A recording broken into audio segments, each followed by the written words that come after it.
Недавно в разборе 355 главы Черного Клевера мы затронули тему повязки на левой руке Юна, которая, видимо, скрывает последствия его новой силы. Или, быть может, это такой же контракт, как и у Асты? Об этом сегодня мы и поговорим. Здорово, ребятки анимешники, у микрофона Зик. А вот ребята, которые оставили свой коммент под прошлым роликом. Ну а мы начинаем.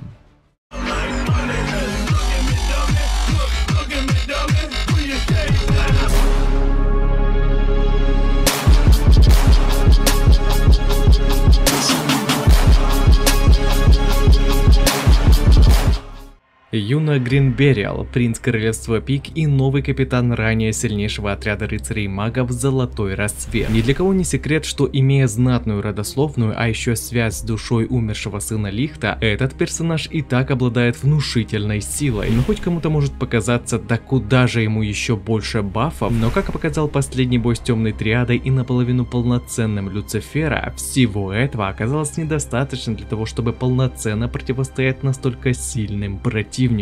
Во-первых, даже заполучив свой истинный гримуар с магией звезд, даже тогда в сражении с Зеноном ему понадобилась сила духа ветра, то есть можно считать, что даже так ему в одиночку не удалось победить третьего Загратиуса. Во-вторых, в сражении с верховным дьяволом Люцифера он опять же кооперировался с остальными магами, а победить сумел исключительно только благодаря Асте, которого он направил в нужное место с помощью сопряжения звезд. Из этого также всплывает тот момент, что Юна полностью осознал свою слабость по сравнению с Астером, постоянно выступающим как завершающая жирная точка во всех поединках. А так как они соперники, стремящиеся к единой цели, ему безусловно больно смотреть на то, как его друг всегда превосходит его на голову, несмотря на, казалось бы, весь его талант. Ну а в-третьих, это его долг. Теперь, когда раскрылось его истинное происхождение, на плечи будущего короля Пика легла тяжелая ноша. Юна предстоит защитить свое родное королевство от всех возможных угроз, в том числе и от Люциуса, который принес очень много страданий народу Пик, и при этом всем он также не хочет бросать своих близких в королевстве Клевер, так что его буквально разрывают на две стороны: долг перед своей родиной и его приемная семья, которые приняли Гринбериала как родного. И именно поэтому ему и нужно стать куда сильнее прежнего, чтобы больше не полагаться на силу Асты. Со слов капитана Ями мы узнали, что этот парень весь этот год и несколько месяцев не сидел сложа руки, а усердно тренировался, при этом на практике применял эту силу против демонов среднего класса, но об этом поговорим немножко позже в этом ролике. Изначально первое, что пришло в голову фандома, это то, что Юна заключил контракт с Духом Ветра, дабы его тело привыкло к нагрузке полного погружения святой стадии. То есть таким образом он мог бы увеличить время пребывания в данном состоянии, а также мог бы позволить себе использовать большее количество силы стихийного духа. Но я не думаю, что это так, ибо за все это время у принца королевства Пик и так было достаточно времени, чтобы натренировать использование полного погружения, да и заключать контракт с Белл ему нет необходимости, так как она беспрекословно готова выполнять его приказы, поскольку этот человек был ее избранником. Скорее всего, Юна практиковался в использовании собственной магии, ведь в сражении с Триадой он впервые в жизни применял эту магию, и его юзабельность заключалась лишь в телепортации, барьерах и непосредственном применении звезд как оружия в бою. То, что он практиковал именно магию звезд, говорит его отчет об устранении демонических активностей на границах королевства Клевер. Тут явно было видно, что никакого погружения духа или же магии ветра не применялось, только магия звезд, излучающая яркий свет. Кстати, в момент нападения Люциуса на Асту, Юна неспроста не была в королевстве.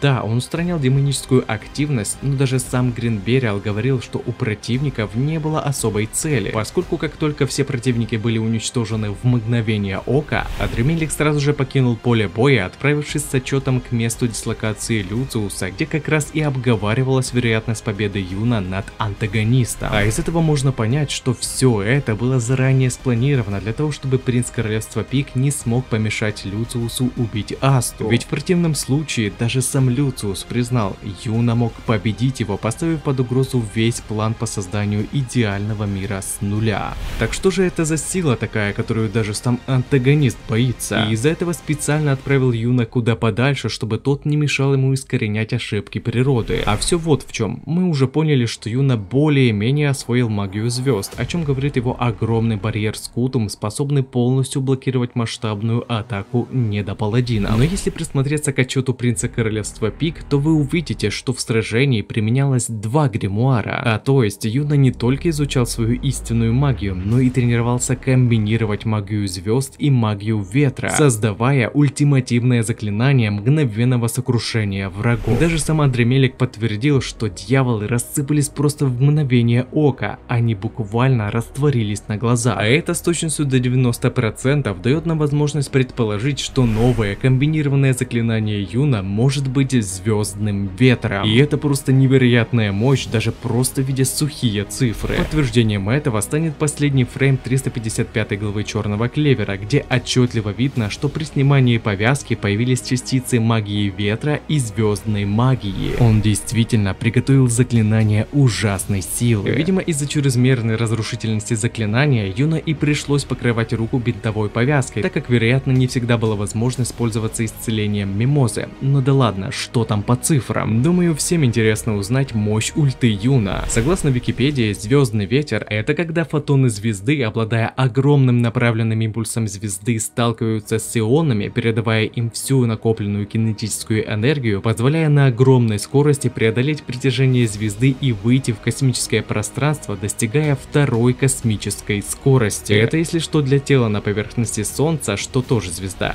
617 км на секунду. В Клевере это будет просто вшух, который даже не заметит большинство противников, видя лишь только, как их части тела разлетаются на кусочки. Но проблема звездного ветра в том, что это явление истощает массу звезды, а то есть приводит к ее гибели. Проще говоря, Юна не сможет ультовать по КД, поскольку его звезды просто не будут успевать восстанавливаться. И я прямо уже жду, когда Юна продемонстрирует эту лютую комбинацию в манге. Вполне вероятно, что название может быть немного другим, но я думаю, что Табата отдаст дань этому явлению и назовет данную ульту Звездный Ветер, так как это легко воспринимаемое сочетание двух обилок принца королевства Пик. Однако, раз уж сам Люциус пришел уничтожить Юна, значит он уже что-то придумал для того, чтобы предотвратить свой проигрыш. Это он во время сражения с Астой был еще слишком слаб, но сейчас антагонист явно припас что-то в своем рукаве. Но согласитесь, было бы эпично, если бы Юна все-таки задел своей ультой Люциуса, тем самым сумев откатить немного судный день, заставив противника отступить на время. Ибо еще много чего предстоит раскрыть, в том числе и родину Чарми, так что не думаю, что в Клевере на этом все закончится. А еще, давайте как только выйдет бой Юна против Люциуса, где принц королевства Пик покажет свою ультимативную силу, предлагаю вам вернуться под этот ролик и заспамить комментарии Юна ультуй, дабы и остальные смогли заметить данный ролик.